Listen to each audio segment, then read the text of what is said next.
What you doing down there? I hear there's some sort of shop or something going down. Do you fancy telling us about this?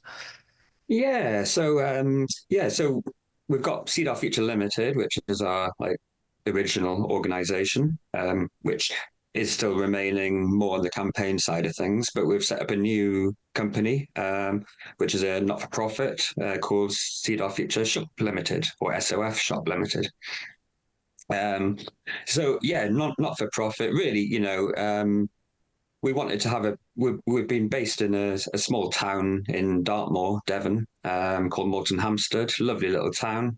We've been based there since 2020 with Seed Our Future, but Hemp Tank was running from there from 2017. So there's a long established sort of history of us working within this area. And a shop came up following a charity shop being closed down, and we've taken it over now. So it's the same sort of. It's like a charity shop. We take donations.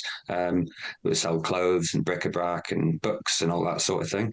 But yeah, it's hope. I mean, it's still early days, but hopefully it will start bringing in a little bit of funds into Seed Our Future to help the work that we do, helping patients and our community. So it's exciting. It's nice. It's a nice little base, lovely little shop. We've had some really good feedback from the locals, and we get quite a bit of tourism here as well. Obviously, being Devon. So yeah, we're hoping in the summer and that people, if they get a chance to come down Devon, please come and visit the shop in Morton Hampstead. We've got a little side room in the shop as well, which is still under development, hoping to open this Saturday for 420. But yeah, the intention of that room is to turn it into a sort of cannabis information hub, going into the history of prohibition and almost like a mini museum, if you like.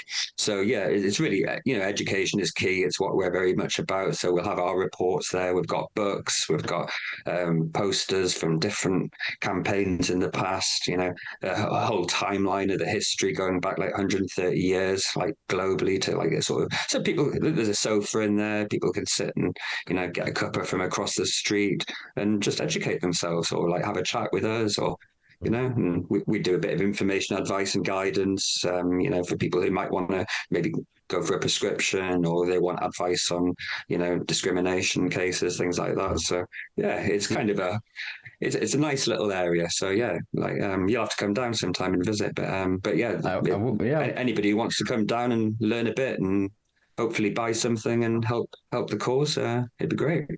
Nice. We'll definitely clip this up and put some links below for people to check out the shop. I think it's a brilliant idea, and yeah, I do have family on the south coast. Granted, you're right down in there. Yeah, I always forget. Like once you get past, there's like the A34 or something, it like turns into one road, and it's yeah, lovely part of the country, guy. But Jesus Christ. Sorry, you need some new roads. One more road, just one more road, and I would frequent it a lot more. But yeah, Well, definitely. Devon actually has the biggest road network in the whole of England. Why is it But always? they're all very small. It's like a giant maze with all the tall hedges. So you've got no, unless you know I the see. area, Yeah, you don't it's know it's where you're going. yeah, it's country lanes, not motorways. I was going to say Uh, I was going to question that with like, what about Birmingham or London? But actually, I suppose with the sheer volume of between the fields and everything, yeah, that would probably make sense. Um, Lots of excellent. potholes though, so be careful.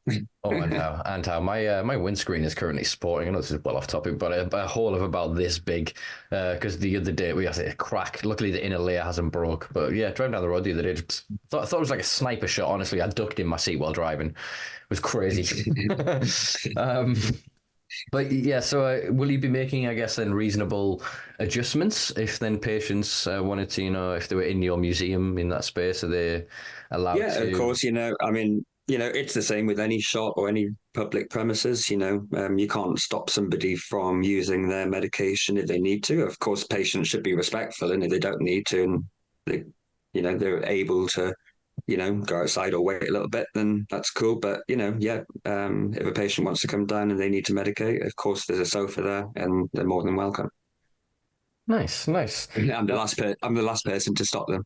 Yeah, exactly. Yeah, just thinking that.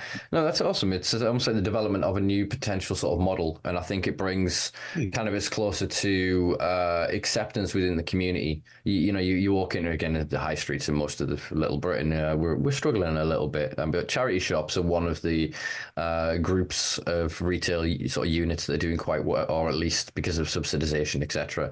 They seem to be Yeah. prevalent in most high streets, and I think that gives acceptance to a lot of these other things. Granted, none of them are as half as controversial as cannabis, given its contentious history, but I think it allows people to see them in a similar vein, and I do then hope that eventually there can be sort of synergy. So British Heart Foundation can actually start to look at, well, what do cannabinoids do? How does cannabis work? What about the MS Society and their charity shops? What would they could learn?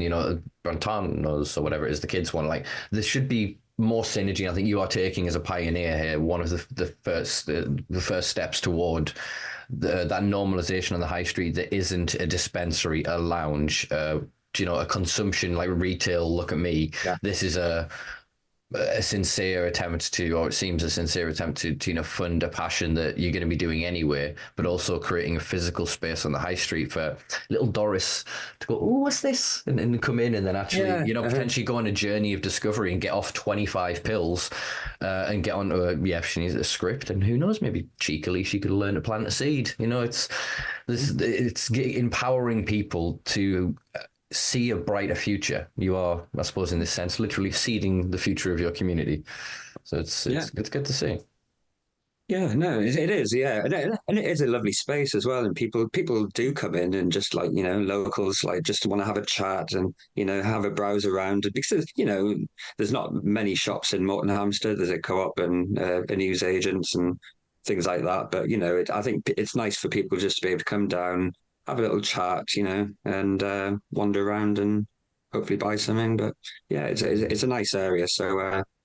Yeah, it's definitely worth a visit. So if anybody from the community is coming down, Morton Hampstead is about 12 miles south of Exeter, so it's quite easy to get to. So yeah, if anybody wants to come down and have a chat, they're more than welcome.